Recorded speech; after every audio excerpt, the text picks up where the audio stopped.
Bismillahirrahmanirrahim. Assalamualaikum warahmatullahi wabarakatuh.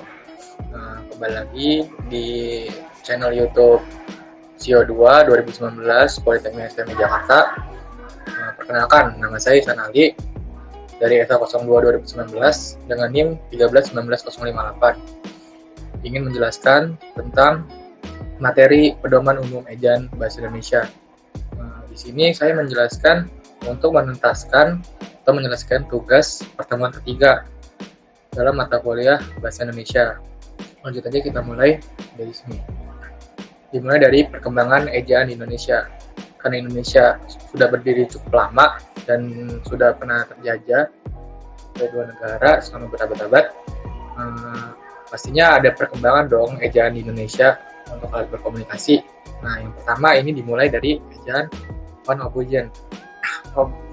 Contohnya TJ itu dibacanya C, U diketiknya OE, J dibacanya Y. Nah, ejaan ini diperkenalkan di tahun 1901. Contoh pembacanya jadinya tujuh, cucu, saya, putra, seperti itu. Yang kedua ada ejaan Suwandi atau Republik. Diperkenalkan pada tahun 1947. Di sini cara pembacanya itu yang tadinya rakyat dibaca jadi rakyat, bajaj dibaca bajai, dan ubur dua dituliskannya menggunakan huruf sambung menggunakan strip jadi ubur-ubur, seperti itu. Yang ketiga ada ejaan pembaharuan, dikenalkan pada tahun 1954. Tapi ejaan ini tidak diresmikan. Contoh dalam ejaan pembaharuan ini diperkenalkan diftong ai, au, dan oi, yang dieja menjadi ai, au, dan oi. Contoh pembacanya seperti koboi, kerbau, seperti itu. Nah, yang keempat nih, ada ejaan Melindo atau bisa disebut Melayu Indonesia. Direncanakan pada tahun 1959, tapi gagal diresmikan karena konflik antara kedua belah pihak negara. Salah satu contohnya itu tidak beda jauh dengan ejaan pembaharuan. Yang kelima ada ejaan Bangga Bahasa dan Kesusastraan, diperkenalkan pada tahun 1967. Di sini contohnya adalah diperkenalkan huruf vokal mencakup I, U, E, O, dan A. Terus juga penyerapan istilah-istilah asing seperti ekstra jadi ekstra, kolb jadi kalbu, gerilya jadi dibacanya gerilya, seperti itu. Ejaan ini juga merupakan cikal bakal EYD yang akan dijelaskan selanjutnya. Nah, yang keenam nih, EYD yang disinggung tadi itu sebelumnya. Apa sih EYD? EYD itu adalah kepanjangan atau singkatan dari ejaan yang disempurnakan. Ejaan ini berlaku sejak tahun 1972 hingga 2015. EYD juga diresmikan oleh pemakainya oleh Presiden Soeharto pada tahun 16 Agustus 1972. Ejaan ini juga mengatur secara lengkap tentang kaidah penulisan bahasa Indonesia, diantaranya unsur bahasa, serapan, tanda baca, memakai kata, pelafalan, huruf E, menggunakan huruf kapital, dan menggunakan cetak miring. Nah, selain itu, huruf F, V, dan Q, dan X, dan Z yang kental dengan unsur bahasa asing resmi menjadi bagian bahasa Indonesia. Gitu. Nah, ejaan ini juga cukup lama, makanya kebanyakan orang familiar dengan ejaan ini, karena dari tahun 72 sampai 2015 ejaan ini terus berkembang, diperbarui sampai akhirnya gantilah jadi ejaan yang sekarang, EBI, yaitu ejaan bahasa Indonesia, atau bisa disingkat PUEBI, yaitu pedoman umum ejaan bahasa Indonesia. Nah, apa sih ini PUEBI? PUEBI ini dikembangkan dari ejaan yang sebelumnya nih, yaitu EYD, dikembangkan oleh Badan Pengembangan dan Pembinaan Bahasa, Kementerian Pendidikan dan Kebudayaan. Nah, PUEBI ini juga menjadi naskah yang sah pada tahun 2015 sampai sekarang dan telah ditetapkan menjadi peraturan Kementerian Pendidikan dan Kebudayaan nomor 50 tahun 2015 tentang pedoman umum ejaan bahasa Indonesia sebagai pedoman penggunaan bahasa Indonesia yang baik dan benar. Jadi, siapapun yang sekarang yang ikuti PUEBI ini merupakan ejaan yang terbaru dan dipastikan mereka menggunakan bahasa Indonesia itu baik dan benar. Di sini juga ada perbedaannya. Kita bahas singkat dulu di awal. Perbedaannya nggak jauh dari EYD. Ada beberapa penambahan nih, kayak huruf vokalnya. Kalau EYD itu ai, eu, dan oi. Nah, kalau di PUEBI ini ditambahin huruf e. Di sini juga lafal huruf vokal e juga dibagi menjadi 3 jenis. nanti akan dibahas. Terus penggunaan huruf kapital ditambahnya penggunaan huruf kapital untuk nama julukan, penggunaan huruf tebal untuk ungkapan lain.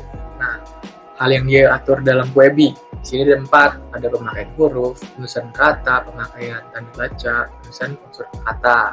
Sama seperti yang tadi, hal yang dipelajari dalam Puebi ini, yang pertama, pemakaian huruf. Hal ini berkaitan dengan huruf abjad, huruf vokal, huruf konsonan, huruf diftong, huruf gabungan, huruf konsonan, huruf kapital, huruf miring, dan huruf tebal. Yang kedua ada yang dipelajari itu penulisan kata, berkaitan dengan kata dasar, kata berimbuhan, bentuk ulang, gabungan kata, pemenggalan kata, kata depan, partikel, singkatan dan akronim, angka dan bilangan, kata ganti dan kata sandang. Yang ketiga ada pemakaian tanda baca, meliputi tanda titik, tanda koma, titik dua, tanda hubung, tanda pisah, tanda tanya, tanda seru, tanda elipsis, tanda petik, tanda petik, tunggal, tanda kurung siku, tanda garis miring, dan tanda pengikat. Yang keempat, akhir ini penulisan unsur serapan. Tulisan ini biasanya masih menggunakan bahasa asing, namun tetap dipakai dalam konteks bahasa Indonesia. Unsur asing tersebut sudah diserap dan disesuaikan dalam bahasa Indonesia, sehingga seiring digunakan dalam kehidupan sehari-hari seperti itu. Nah, pembahasan yang tadi ada disinggung penambahan huruf diftong yang tadi. Huruf diftong, penjelasannya itu huruf diftong merupakan 2 huruf yang diucapkan sekaligus. Ada beberapa huruf diftong yang ada pada ejaan sebelumnya, yaitu EYD, yakni AI, AU, dan OI. Nah, sedangkan dalam Puebi ini ditambahkan 1 huruf diftong, yaitu E. Contohnya dalam penggunaan hal ini, yaitu penggunaan seperti eigendom, geyser, dan survei, seperti itu. Nah, selanjutnya ada penambahan pelafalan huruf vokal E. Pada Puebi ini, pedoman umum ejaan bahasa Indonesia, pelafalan huruf E ini terbagi jadi 3 jenis nih. Ya, ada E seperti Pokemon ini, E yang ada sikunya, dan E garis ke kiri. Contoh pelafalannya seperti berikut. Ada teras, dibaca teras, kecap, mengecap, kecap, dan militer. Tiga E tersebut kan dilafalkannya dengan cara yang berbeda ya. Seperti itu. Nah, selanjutnya penggunaan huruf kapital. Nah, pada Puebi ini ditambahin nih penjelasan menggunakan huruf kapital untuk julukan seperti yang disinggung di awal tadi. Contohnya, si buta dari gua hantu. S-nya besar, B-nya juga besar atau kapital, D-nya besar, kapital, G-nya kapital, H-nya kapital, seperti itu. Terus juga di Puebi ini pada tahun 2015 juga ditambahkan cara pembedaan unsur nama geografi seperti ini nih. Contohnya Pantai Cikembang, P dan C-nya kapital, Gunung Semeru, G dan S kapital, dan Sungai Kapuas, S dan K-nya kapital. Nah, yang ketiga, Puebi juga menambahkan penjelasan penulisan kata atau ungkapan lain. Maksudnya itu gimana ungkapan lain? Ungkapan yang lain lah. Contohnya kayak kutu buku, atau dapat diartikan orang yang senang membaca buku. Gitu. Kutu buku, K dan B-nya menggunakan huruf kapital. Nah, selanjutnya penggunaan huruf tebal. Huruf tebal ini dipakai untuk menegaskan bagian tulisan yang sudah ditulis miring. Misalnya huruf D, seperti kata pada Ramadan yang tidak dapat pada ejaan bahasa Indonesia. Tuh kan soalnya. Dan kata et dalam ungkapan ora et labora, yang berarti itu dan. Nah, huruf tebal ini juga dapat dipakai untuk menegaskan bagian-bagian karangan, seperti judul buku, bab, atau subbab.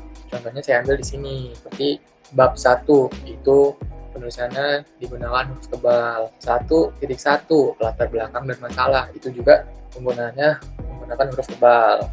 Nah, selanjutnya ini penggunaan huruf miring. Penggunaan huruf miring itu biasa dipakai untuk menuliskan nama buku, majalah, surat kabar yang dikutip dalam tulisan atau kalimat. Saya ngambil contohnya seperti ini. Saya membeli komik Gundala di Gramedia. Kata atau kata Gundala itu dimiringkan karena itu menuliskan nama buku, seperti itu. Terus yang kedua, penggunaan huruf miring ini untuk menegaskan atau mengkhususkan huruf bagian kata atau kelompok kata. Dan contohnya seperti ini, dia tidak diantar tapi mengantar. Dalam kalimat ini yang ditegaskan itu diantar dan mengantar. Dia menegaskan kalau dia itu tidak diantar, tapi mengantar, seperti itu.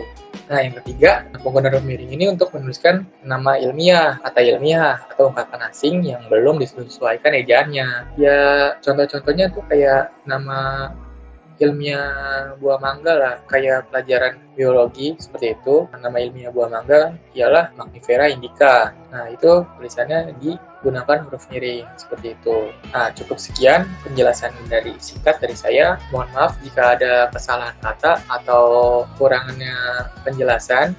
Terima kasih. Wassalamualaikum warahmatullahi wabarakatuh.